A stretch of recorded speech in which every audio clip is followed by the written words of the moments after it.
Conchita, first of all, welcome to the Czech Republic. Did you have the time to enjoy it a little bit? What is your feeling from the Czech Republic? Well, thank you in first place. It's my first time here, and it's my first time in Prague, and it's always the same. I'm allowed to visit all those beautiful countries in the world and cities in the world, and I have just this little time. But because I'm staying here in this beautiful house, I have the best view around the city, as I think. Well, and it's overwhelming because I'm obsessed with architecture. So this is like a fairy tale. And it's very similar to Vienna, so it feels very homey. And so what I can say till this point, I really love it, and I hope that I will return with a bit more time.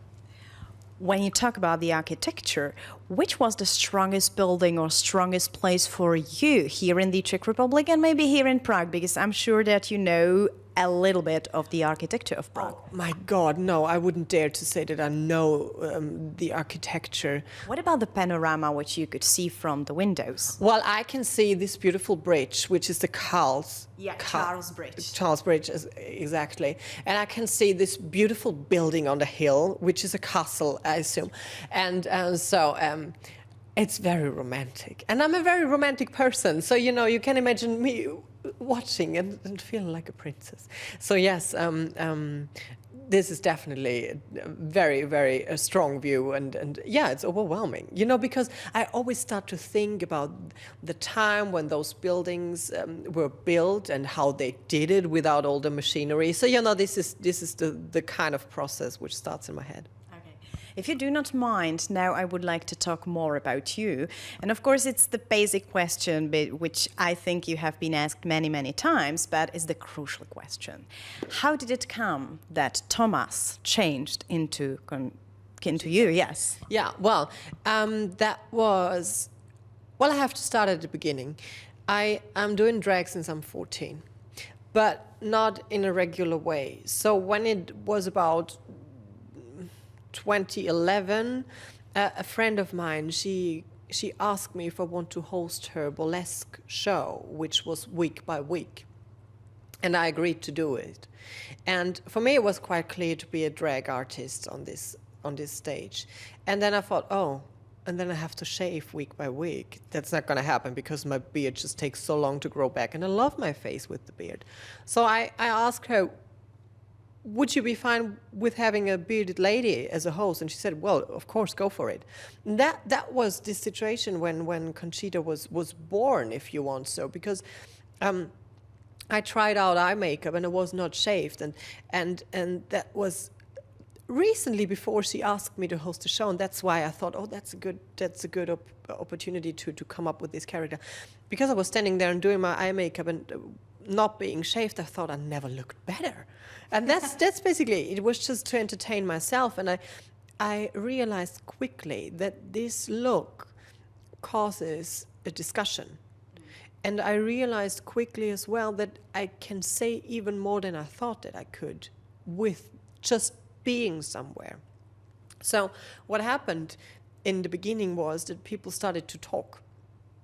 They started to talk about being different, about what is a drag queen, what is a transgender person, because, you know, unfortunately that's linked, and you really have to separate it, because we drag artists, we don't want to be women, you know.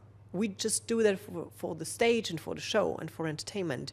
But being a trans person, you're born in the wrong body, and this is real life. You know, I can't even imagine how this journey must be once you realize that you're not in the right body.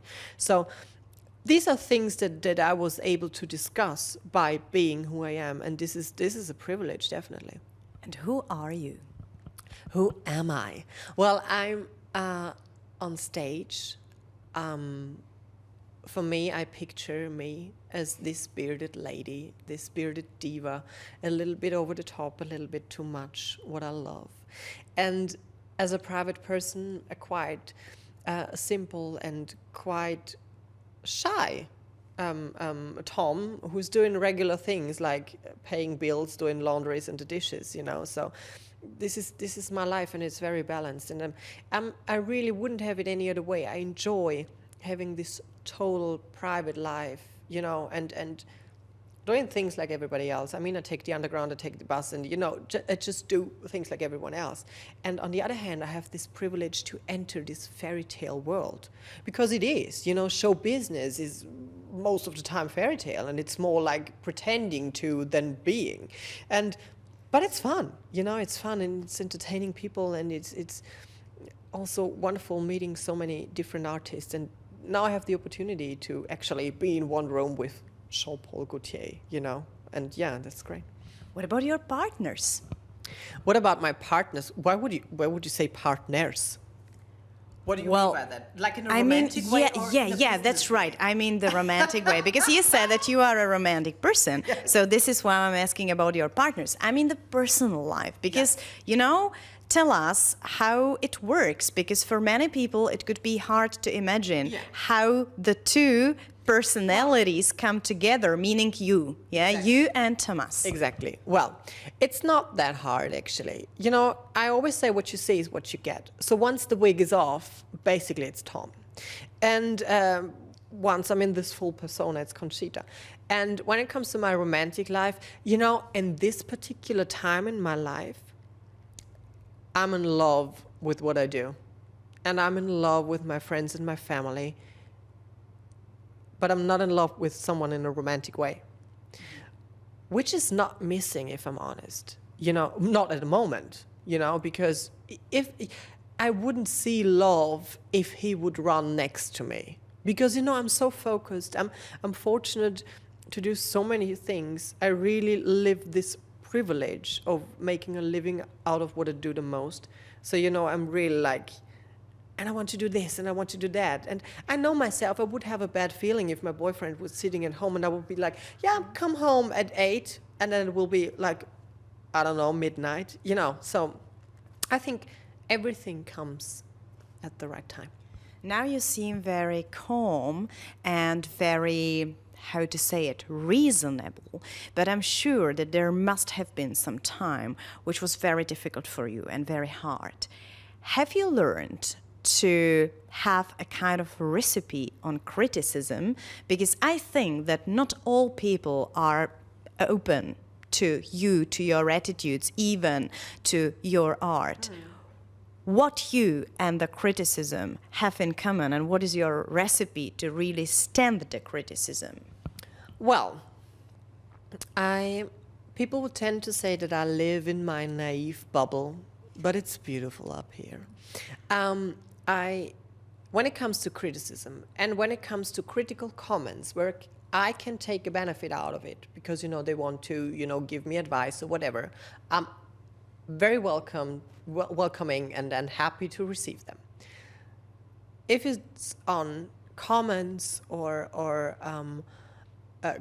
critics where I'm not able to take any benefit out of it, I have a very unpolite way to deal with that. I just don't care.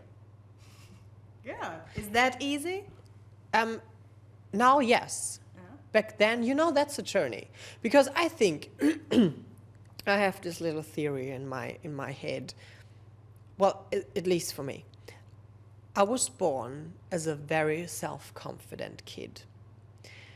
Then the teenage years appeared and I got insecure. And I think you get insecure in those teenage years, and you have to work for the rest of your life to get rid of this insecurity. So basically, that's what I think. And it's a process, you know. When I started being in the public eye in general, because I did reality shows and I did talent shows as Tom as well, of course I wanted to know what people think about me, you know, and that hurt, you know, because people have their opinions and behind their, you know, their desktop, and without giving their real name, they can say whatever they want, you know, so that hurt. And I stopped. I just thought, why would I do that? And now I made this decision for the rest of my life, whether if I have the chance to think about something nice and good, I will decide to do so. You know, because sometimes you have to deal with negativity anyway, you know, because sometimes life throws things at you where you would prefer not to have them in your life. But yeah, if I have the decision, I would definitely more read an article about how to bake a cake. So nice. Now one question, woman to woman, right? Přátelé, teď přijde otázka ženy na ženu. What about makeup? How have you learned to make your makeup? Oh God, learning by doing. Learning by doing. And if you Google pictures from Conchita, like 2011, you will see that my makeup was terrible. Terrible. But back then, hey, I thought I'm the most gorgeous drag queen around. But I think it's really just about trying out and dare to do it, you know. And don't what was the most difficult part of the makeup? Because your makeup is perfect. Oh. Did you do it yourself? Yeah, I always do my makeup my own. Well, the most difficult part would be the eyeliner, I guess. I think that's something that we girls have to struggle. And even if you have figured it out, sometimes it would just not work, and then you have to remove it. And that's the good thing about makeup. You can restart. That's right. Your lashes are wonderful. You are also able to put the lashes on you yourself. Of course, yeah. Wow. And these are 3 layers. Because I'm a drag queen, I'm allowed to do that. No, but it's basically, as I said, it's just practicing. You know, if you do it almost at least 3 times a week, I think you get used to it. Okay, how much do you spend on cosmetics? Because it's a question women do not like so much. So how much do you spend? Are you the fanatic, we can say, of cosmetics, of eyelashes, eyeliners, whatever, makeups? Or are you able to use the normal things such as normal women? I'm asking because I know that you do not have some special star expectations, that you are really very humble in the positive way. So what about the makeup and spending money on it? Well, I can make, well, that's quite brave to say, but I think that I can make the most beautiful makeup with the cheapest products in the world. And most of the time, the most cheapest things are the best. And what do you use? Well, when it comes to eyeliner, there are very cheap ones, and you really have a hard time to get them wiped off, and that means they work, you know.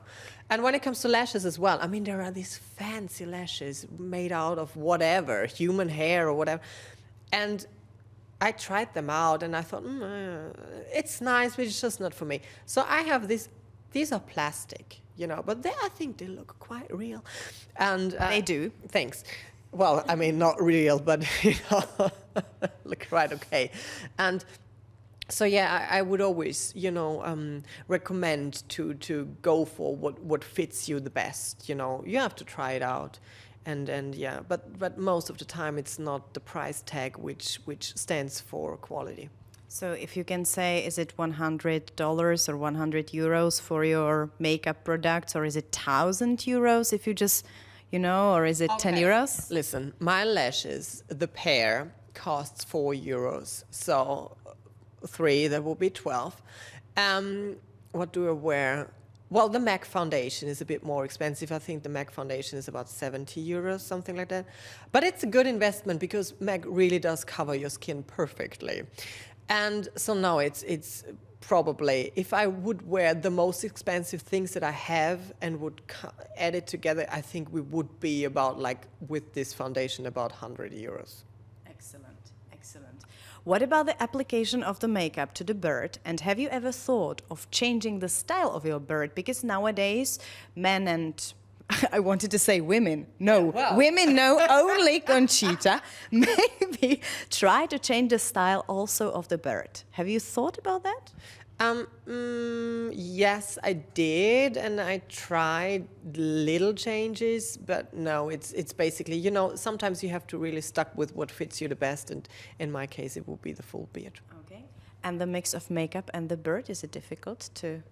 Oh, no, it's basically, you know, because I see that you're familiar with the concept of shading. So, because you don't have a beard, so you really have to stay in the right position. You know, for me, it's quite easy. I just put the brown under the cheekbone, and however deep down it goes, it just goes. So, yeah. Okay. Last thing, if I can ask you to say hello to the people of the Czech Republic and tell you maybe one sentence about you or some message which you would like to tell them, right? Sure. Well, should you hold it? Oh, perfect. Let's do it together. Okay. Well, hello everybody. It's lovely to be here. I'm sitting here with this wonderful lady in Prague, and we are enjoying. Well, I'm at least enjoying this beautiful city, and I would love to come back definitely. I'm here because of Prague Pride, and that's quite hard to say.